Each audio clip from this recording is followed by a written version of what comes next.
Literary realism as defined by the lie we all choose to believe, Wikipedia, is the trend beginning with mid-19th century French literature and extending into late 19th and early 20th century authors towards depictions of contemporary life and society as it was or is.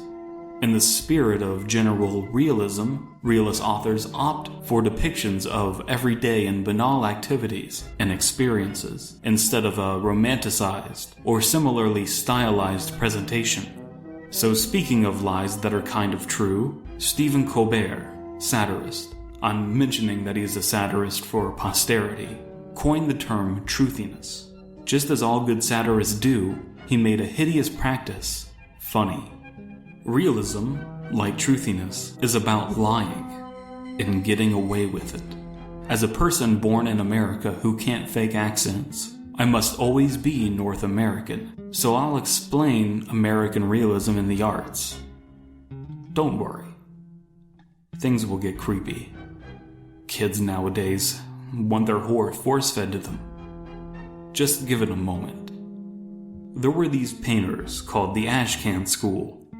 A movement. They painted things people understood. Street scenes, often in poor neighborhoods. Scenes of rooftops or window views. Bar scenes. And the most honest of sports, boxing. While they mostly painted in the slums of New York, even their countryside scenes had a realistic genre tone to them. Sometimes, this method of painting real life captured banal activities mentioned in the literary definition of realism. Other times, there were peculiar things caught in the lens of the Ashcan school movement. Jacob Riis's foggy, crime-ridden streets.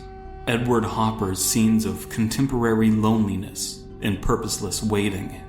George Bellows' moments of absolute inhuman brutality, perhaps even voyeuristic views. Even Robert Henry had strange portraits of little girls.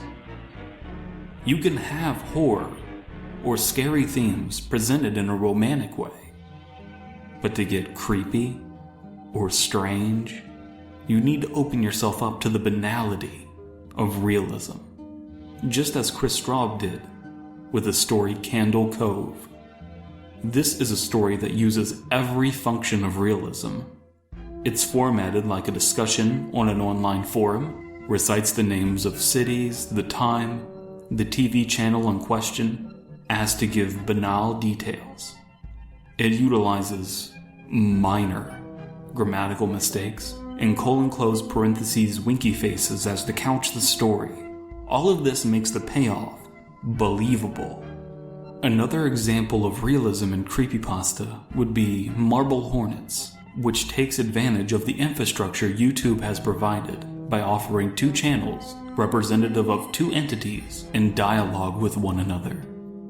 The story starts off peppered with shots of an unknown monster dubbed the Operator to keep the viewer interested, but slows down by showing footage of meaningless walking, voyeurism, urban exploration, cut footage of a failed school project, and white text on black stills offering just exposition. These, while serving as paranoid buildup for the next shot of the operator or masked persons, also make said shots more believable.